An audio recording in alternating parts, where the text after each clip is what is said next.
Hey everybody, Jack here. And Nicole, hi. Hey everyone, you know what? We had that big news we shared last week. Yes. For those who didn't tune in, it was...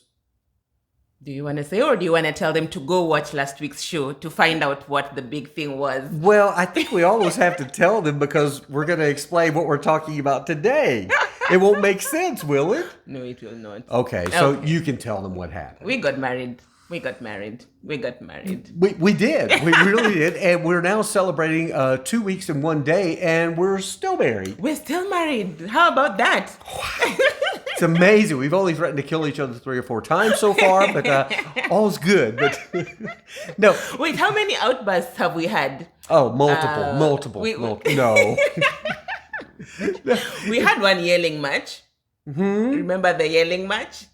Okay, we had one little episode, and then you agreed you felt better afterwards. Yeah, I don't yell a lot. No, she doesn't. You're very low-key, but she got a little animated, and it was good. It was good. I love how we resolved that. That was really good. It was good. We are good at conflict resolution. We're good at conflict resolution. Or at least we think we are. Oh, wow. The book is coming soon. No. But and that's going to be some of the things we'll be talking about over time is our unique relationship. Yeah, very unique. And because we come from different cultures, different backgrounds, we are learning so much. Oh, we really are. Different demographics. Yes. I mean, everything. We're blending our families together. Yes. But it's an exciting road we're on. Yeah, I like the blending families. Like it is, and we won't overshare on that too much yet. Yeah, we'll get into those things. But I've had people ask me, well, how did you guys meet? Oh yes. And it's true. I was basically looking through a catalog for women from Kenya, and no, and I was looking for older white men who live in Scottsdale. Yeah, that's it. No. We probably should mention, and this is important for those who are watching. Yeah. We are both believers. We're Christians. And everything we do is Christ-centered. Yes. That may or not be your thing, but it's our thing. It's our thing, yeah. It strengthens us. So you want to start off, we met... In church. In church. We met in church. We met in church, which was really nice. So I guess I'll go. Okay. This was not my original church when I got to Phoenix. Right. Yeah, I was going to a different church, which was very nice. It was a nice little church. And everyone was really nice, super welcoming. But I just didn't feel... Connected. Yeah. I was looking for a connection. Yeah. So I went to a different church. Do we say which church we go to? Maybe not. No, maybe not. No. People will come there and try and find us. Yeah. No. So I went to a different church, and I went there once. It was okay. I went a little bit late. I think I had not went online. I had not gone online to see the service times. So I went when it was almost, the service was almost over. So I stayed like for a few minutes and then I left. And then I went again a second time. Okay. I met a few people. They were really nice, but still nothing much happened. I still felt kind of off. But then I decided before I came back to church the third time, I said I prayed to God. Actually, I asked God. I've been here. I'm trying to find some connection. I'm trying to find some friend. Please help me find someone. Please help me get a friend. And yeah, when I went to church, I went with an open mind. And I always say that someone that Pastor XX, our pastor preached, was really impactful in helping us as well, like connect on that, my third time going to church. So my third time going to that particular church was the day that we met. So, let's go to your time. Okay, but this really, I kidded about twists and turns. Yeah. This one really was in my mind, a God-directed meeting that we had because I was kind of like Nicole. Yes. I had been visiting different churches and such and just not really ever connecting. And it's hard when you're single connecting in a church because, and I've actually did some previous podcasts prior to us meeting how churches are built on families and couples. That's just the way it is. True. That's how it is. So when you're when you're single, you kind of stand out. Yeah. And you don't really fit in. It's hard to fit in. It is. And so on that particular Sunday, the Sunday that Nicole was there, I was there and I was by myself, usual, sitting on. And I saw this woman in the back of the congregation. And, of course, Nicole kind of stood out. She was the only black woman in the congregation. And but I saw her, and something told me I needed to go meet you. And so I wanted to meet her. Well, the service ended, and I was watching on the back of my head. I kept watching, make sure you didn't get away, right? Yeah. But then the pastor who we mentioned caught me at the end of the service, and he starts talking to me. And I'm talking with him. I'm watching on the back of my head. I want to meet her. Yeah. And you disappear. And I then finished my conversation with the pastor. And I then went out to this patio area of the church. And I sat down in a chair. And I like to say I had a pity party. I went, oh, woe is me. Here I am alone again. I started thinking about, my grief, my loss over the years, all those things. I'm like, well, I think maybe I'm done with church, and then all of a sudden, it was like God sent you. I kid you not, I see her walking past me. She just appeared like an angel. It was an angel who appears. And you can pick it up from there. What happened? So when he was having his pity party, I think I was, because the service was over, of course, but I had stuck around behind to speak to a few people because people now started talking to me. So I spent a few minutes actually talking to people, just getting to know people, getting to learn more about the church.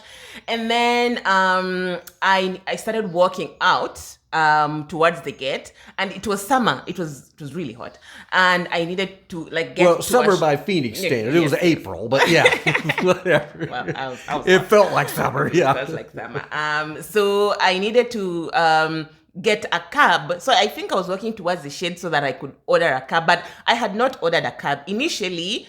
Immediately the service ended or ends usually. I usually order my cab so that by the time the cab is coming, I've already walked to the gate. But on this particular Sunday, I had not ordered my cab. I was just, I don't know, randomly walking. And then that's when I saw you. Right.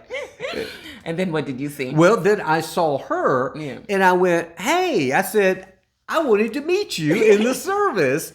And you looked a little stunned, but she was smiling. I smiled. That was very nice. Yes. And as I was saying, the sermon on that day, I think it was about being friendly to your neighbor or just something about that sermon had an impact on how we met, because then we were not very standoffish. Right? No.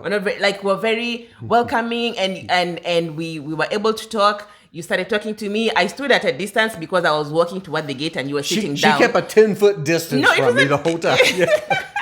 It was not a 10-foot distance, but it was a small distance. But you could speak and I could hear. Right. We talked to each other for a while. We talked about the weather. And then you came and sat down next to me. Then I came and sat down next to you. I'm trying to remember what made me come to sit down next to you, but I can't really remember. I think you asked me a question or I needed to show you something on my phone. It was my magnetic looks that brought her to come sit by me, I'm sure. So, but she was stunning. And I do remember then, the key question was, as you're talking, and you told me that you were originally from Kenya, and I started talking to her about the weather, and I told her, I said, well, I said, the great thing about Phoenix is, even though it gets really hot here, you can drive just an hour and be in the mountains and be cooler.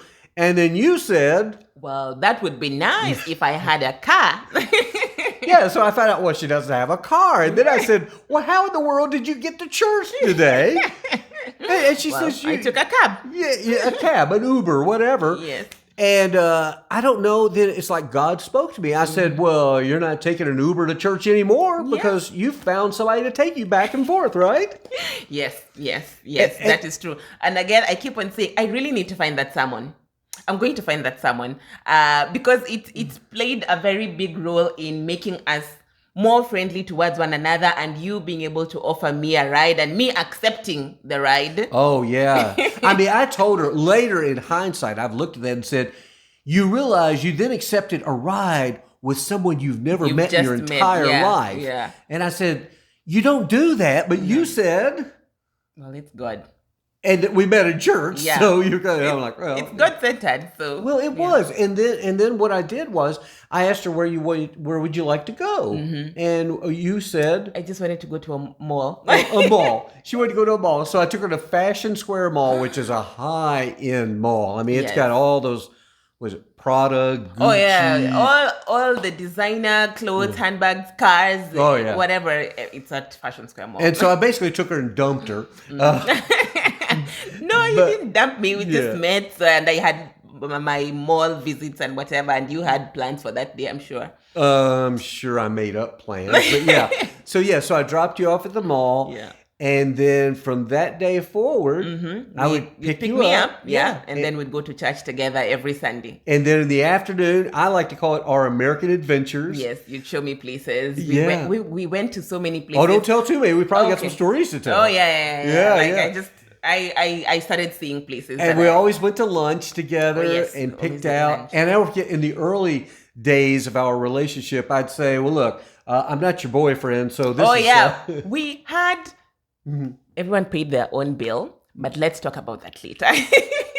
Okay, we will. Eventually, I did start buying her lunch. When we started dating, officially. Yes, but we have rewound this and said, was that not dating what we did then? But because we were friends, we were hanging out, we were just, both lonely, and we were both, okay, let's do this. And I think we were also both... We enjoyed each other's company. We did. So that was very easy. We do enjoy each other's company. So that was very easy. Like, what are you doing on Sunday? Okay. And you were also always like, had plans of something to do on Sunday. Right. So I was like, okay, yeah, sure, let's go. So, it was a lot of fun for me. It was life-changing. And we'll talk more about some of our adventures and I think we're probably going to do more relationship videos. Yes. And our challenges and our different cultures. Oh my gosh, so much. Really? Cooking. We'll talk about how baking, you're learning how to cook more. And how to bake, because I have a very limited menu. Now I'm learning there's bread, and there's bread. And there's ugali, and there's bread. And there's bread. Ugali, though, and I will tell people, you should watch the video on our channel, though, of you making the Kenyan dinner of ugali, greens, and chicken stew. Sweetheart, you have perfected it now. I mean, it is so good. Yes. So I'm glad. I'm glad you like ugali. Not many people who are not Kenyans understand the meal itself, understand especially the ugali part, because it doesn't have a lot of flavor. Yeah. But it's the way you eat it, and you've fallen in love with it. It's delicious. I love it. One of my favorite meals. So, well, all right. Well, you know what we've got to do now? We've got to go to Target. We're going to Target. Yeah, and I still work for a living as well. So, and Nicole's also helping me with a couple of projects that we'll be telling you about later on that I think will offer some more support. So many things are in the works. So this is gonna be cool. We have got everything happening right now, but it's all good. But we really do appreciate you guys and girls checking in with us and helping the channel grow. Yes. We want them to keep subscribing, obviously. Keep subscribing, share, and like. Yeah. And we'll try as best we can to bring you an episode every week. Yeah, we will. There might be occasionally when we can't because we're mad at each other and we don't want to talk. No. It's not going to happen. I love you, baby. I love you very much. With that, I guess we'll sign off. Okay. She says my sign off is corny. No, I'm not saying it's corny. I'm just saying maybe we can change it. But let's. Okay, so as time goes by, we'll probably even. We'll throw something out there. Who knows? Throw it out there. You got an idea? Put it out there. I will, but for today, let's just go with the usual sign off. Of make it a great day. And better yet, better tomorrow. There's nothing wrong with that. There's nothing wrong with. I'm just saying. Okay. Maybe we got to sign off. They're leaving now. Okay. I'm gonna reach over here. Okay. Bye.